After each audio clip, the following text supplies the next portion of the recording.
Students, last class में अपन ने acquired immunity के बारे में डिस्कस किया था। एक्वायर्ड इम्यूनिटी आफ्टर बर्थ, जैसे जैसे चाइल्ड या किड बड़ा होता है वैसे वैसे कई सारे पैथोजन के कांटेक्ट में आता है और उसका इम्यून सिस्टम बूस्टअप होता है। तो एक्वायर्ड इम्यूनिटी के बारे में लास्ट क्लास में अपन ने डिस्कस किया था। एक्वायर्ड इम्यूनिटी, एक्वायर्ड इम्यूनिटी की टाइप्स पढ़े थे अपन ने। एक एक्टिव होती है, दूसरी पैसिव। एक्टिव बोले तो जिसमें अपना इम्यून सिस्टम टेक पार्ट करता है, उस पैथोजन को हटाने के लिए खुद एंटीबॉडी का प्रोडक्शन करता है। पैसिव में बनी बनाई एंटीबॉडीज बाहर से डाली जाती है इंजेक्शन के माध्यम से या प्लेसेंटा के थ्रू कुछ इम्यूनोग्लोबुलिन क्रॉस करके डेवलपिंग एम्ब्रियो तक पहुंचती है। वो एग्जाम्पल थे किसके? पैसिव इम्यूनिटी के। तो एक्वायर्ड इम्यूनिटी के बारे में बात करें तो एक्वायर्ड इम्यूनिटी में जो एक्टिव इम्यूनिटी है, एक्टिव इम्यूनिटी, ये एक्टिव इम्यूनिटी या ये कह सकते हैं एक्वायर्ड इम्यूनिटी दो माध्यम के थ्रू प्रोवाइड करवाई जाती है। Provided by two mediums. दो मीडियम्स अपन ने लास्ट क्लास में डिस्कस किए थे। फर्स्ट इज AMI और another is CMI। AMI antibody mediated immunity और CMI यानी cell mediated immunity. Antibodies mediated immunity और दूसरा CMI यानी सेल मेडिएटेड इम्यूनिटी। तो इन दोनों के बारे में थोड़ा डिटेल से डिस्कस करते हैं। पहले बात करते हैं किसके बारे में? AMI के बारे में, एंटीबॉडी मेडिएटेड इम्यूनिटी के बारे में।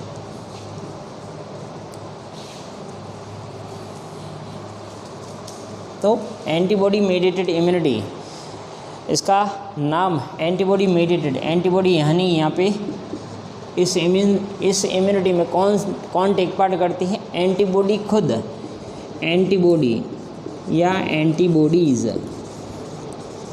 या इसके लिए वर्ड यूज लेते हैं IG, दैट इज़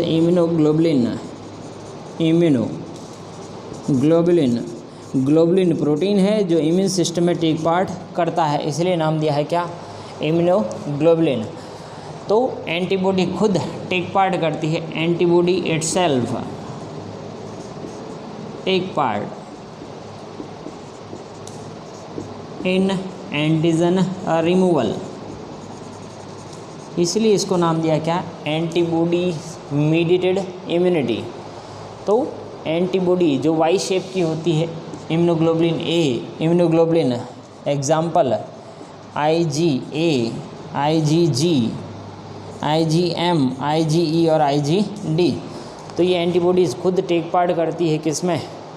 उस एंटीजन या पैथोजन को रिमूव करने में, इसलिए नाम दिया है इसको क्या? Antibody mediated immunity. इसका दूसरा नाम भी डिस्कस किया था, that is humoral immunity. Humoral immunity क्यों कहा? कारण है ह्यूमरल शब्द का अर्थ होता है लिक्विड पोर्शन। तो AMI का दूसरा नाम क्या था? Humoral immunity. तो ह्यूमरल शब्द का अर्थ होता है क्या? लिक्विड पोर्शन या लिक्विड पार्ट, यानी आपका जो ब्लड है, ब्लड क्या है? लिक्विड पार्ट है, लिक्विड कनेक्टिव टिश्यूज़ है। तो ब्लड के अंदर लिक्विड पार्ट में antibody molecules present which remove pathogen, जो पैथोजन को हटाते हैं, इसलिए इसको नाम दिया क्या?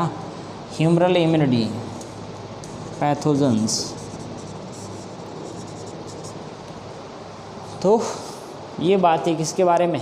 AMI के बारे में, यानी यहाँ पे एंटीबॉडी खुद टेक पार्ट करती है किसको? पैथोजन को रिमूव करने में। ये तो इनको नाम क्यों दिया है, AMI या ह्यूमरल क्यों कहा है, इसके बारे में बात की है। अब बात करते हैं इसी के बारे में ही, AMI के बारे में ही। AMI में जो सेल्स मेनली टेक पार्ट करती है, that is B lymphocytes, immune system की सेल्स है, दीज आर B लिम्फोसाइट। तो ध्यान रखने की बात यह है, AMI किसके थ्रू प्रोवाइड करवाया जाता है, या AMI में मेनली कौन सी इम्यून सिस्टम की सेल टेक पार्ट करती है, दैट इज़ B लिम्फोसाइट। तो बी लिम्फोसाइट करेगी क्या, बी लिम्फोसाइट इंटरेक्ट करेगी किसके साथ, पैथोजन के साथ। जो पैथोजन आपकी बॉडी में एंटर किया है उसके साथ बी लिम्फोसाइट इंटरेक्ट करेगी, interact with pathogen by B cell receptor. यानी ये बी लिम्फोसाइट है, इस बी लिम्फोसाइट पर कई सारे BCR पाए जाते हैं, B cell receptor. B cell receptor जो इंटरेक्ट करेंगे किसके साथ, एंटीजन के साथ या पैथोजन के साथ by B cell receptor, B cell receptor. Receptor जो रिसीव करेंगे या इंटरेक्ट करेंगे किसके साथ, पैथोजन के साथ। तो बी लिम्फोसाइट इंटरेक्ट करेगी पैथोजन के साथ किसके थ्रू, BCR के थ्रू, और कन्वर्ट हो जाएगी किसमें, बी प्लाज्मा सेल में, convert into B plasma cells. ये बी प्लाज्मा सेल्स क्या करेंगे, डिवीजन करेंगे, डिवीजन यानी खूब सारी बी प्लाज्मा सेल्स बनेगी। Division and production of antibody, production of antibody, antibody जिसको अपने नाम दिया क्या, IgA, IgD, IgG या IgE या M। तो ये एंटीबॉडी प्रोड्यूस करेगी और ये फिर एंटीबॉडी उस पैथोजन को रिमूव करेंगे। तो यहाँ पे बी लिम्फोसाइट के BCR के साथ इंटरेक्ट करता है कौन, एंटीजन। उसके बाद इंटरेक्शन के बाद ये कन्वर्ट हो जाती है किसमें, प्लाज्मा सेल में, प्लाज्मा सेल। और प्लाज्मा सेल स्टार्ट कर देती है क्या, division and production of antibody. फिर ये एंटीबॉडी रिमूव करता है किसको, उस पर्टिकुलर पैथोजन को। तो ये क्या है, ये बी लिम्फोसाइट है। तो इस तरीके से ये बी लिम्फोसाइट टेक पार्ट करती है आपके इम्यून सिस्टम में, एक्वायर्ड इम्यून सिस्टम का भाग बनाती है। ये तो ही बात किसकी, AMI की। तो AMI किसके थ्रू, AMI में मेनली कौन सी सेल टेक पार्ट करती है, that is B lymphocyte. B lymphocyte antigen के साथ इंटरेक्ट करेगी वाया बी सेल रिसेप्टर के थ्रू, और उसके बाद कन्वर्ट होती है किसमें, बी प्लाज्मा सेल्स में। और B plasma cell further divide होती है, डिवाइड होने के बाद खूब सारी एंटीबॉडीज़ प्रोड्यूस करती है उस पर्टिकुलर पैथोजन के अगेंस्ट में। उसके बाद बात करते हैं किसके बारे में, CMI के बारे में। CMI दूसरा medium, CMI cell mediated immunity, cell mediated immunity. Cell mediated immunity mainly CMI भी दो टाइप की होती है, that is first is non specific और second is specific. Non specific में बात करें यहाँ पे मैक्रोफेज, मैक्रोफेज NK सेल यानी नेचुरल किलर सेल्स, ये टेक पार्ट करते हैं किसमें, उस पैथोजन को रिमूव करने में। तो सेल मीडिएटेड इम्यूनिटी में mainly cells itself take part करती है। सेल्स कौन सी सेल, इम्यून सिस्टम की cells, cells itself take part pathogen को रिमूव करने में। खुद सेल्स उस पैथोजन के साथ इंटरेक्ट करती है। स्पेसिफिक है, स्पेसिफिक जो CMI है वो प्रोवाइड करवाई जाती है किसके थ्रू, T लिम्फोसाइट के थ्रू, T लिम्फोसाइट्स। तो ये जो पहले तो अपने पढ़ा था कौन सा, AMI में मेनली जो सेल्स टेक पार्ट कर रही थी that is a B lymphocyte. उसको नाम बी लिम्फोसाइट क्यों दिया, क्योंकि उसका फॉर्मेशन यानी बनना कहाँ से स्टार्ट होती है, प्राइमरी लिम्फोइड ऑर्गन में, बोन मैरो में। बोन मैरो में उसका डेरिवेशन होता है, यानी वहीं से प्रोड्यूस होती है, जहाँ से प्रोडक्शन होता है, जहाँ से ओरिजिन होता है, उसी के आधार पे इनका नामकरण दिया गया है।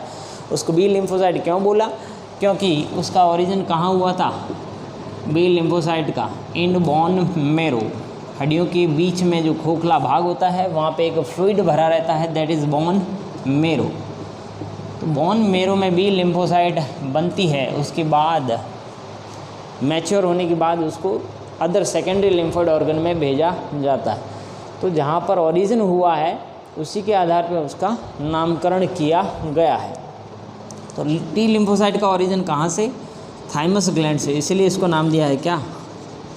T lymphocyte, thymus gland. और बी लिम्फोसाइट कहाँ पे? बोन मेरो में। तो T lymphocyte specific cell mediated immunity, T lymphocyte, ये टी लिम्फोसाइट एक्ट करती है पैथोजन के साथ, इंटरेक्ट करती है किसके थ्रू? TCR के थ्रू, इंटरेक्ट विद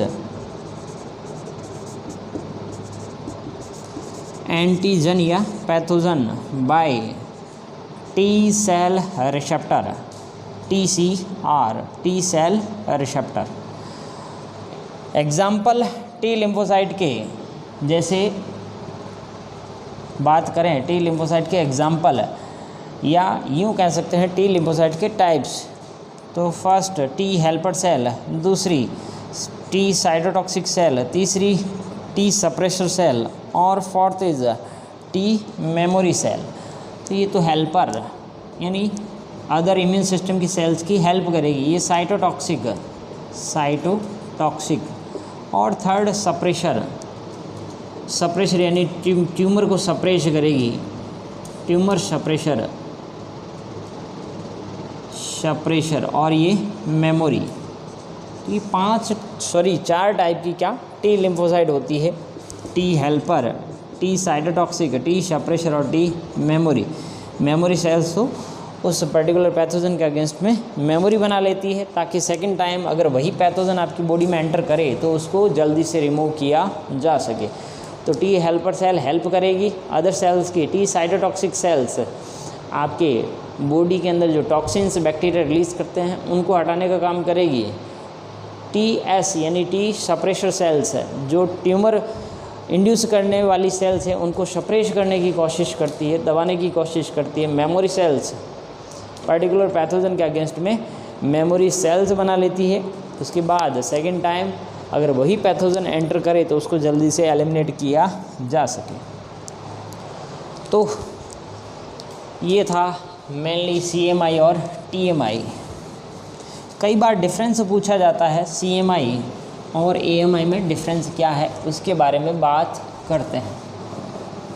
तो ध्यान रखने की बात यह है, बी लिम्फोसाइट को बी लिम्फोसाइट क्यों कहा? क्योंकि उसका ओरिजिन कहाँ पे होता है? बोन मेरो में। उसके बाद मैच्योर होने के बाद कहीं पर भी काम कर सकती है। तो अपन बात करते हैं AMI और CMI में डिफरेंस क्या है। AMI यानी एंटीबॉडी मेडिएटेड इम्यूनिटी और CMI यानी सेल मेडिएटेड इम्यूनिटी। यहाँ पर बात करें, यहाँ पे मेनली जो सेल टेक पार्ट कर रही थी that is a B lymphocyte, B lymphocytes. और यहाँ पर जो सेल्स टेक पार्ट करती है that is a T lymphocytes,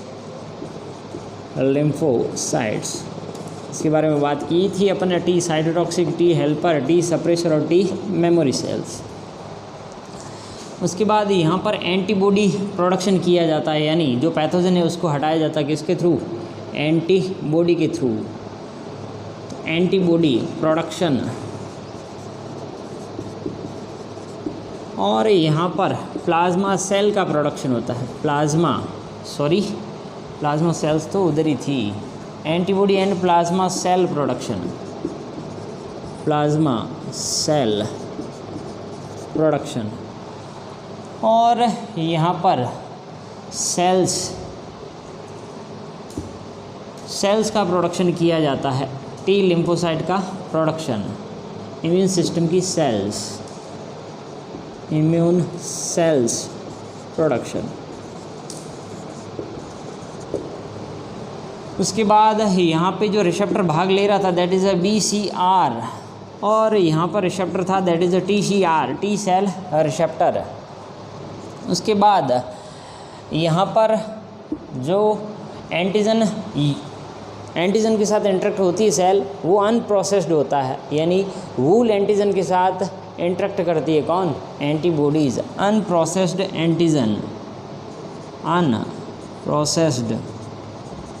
antigen recognise. जबकि यहाँ पे एंटीजन के टुकड़े किए जाते हैं, प्रोसेस किया जाता है, प्रोसेस करने के बाद उसको रिकॉग्नाइज किया जाता है, प्रोसेस्ड एंटीजन रिकॉग्नाइज्ड।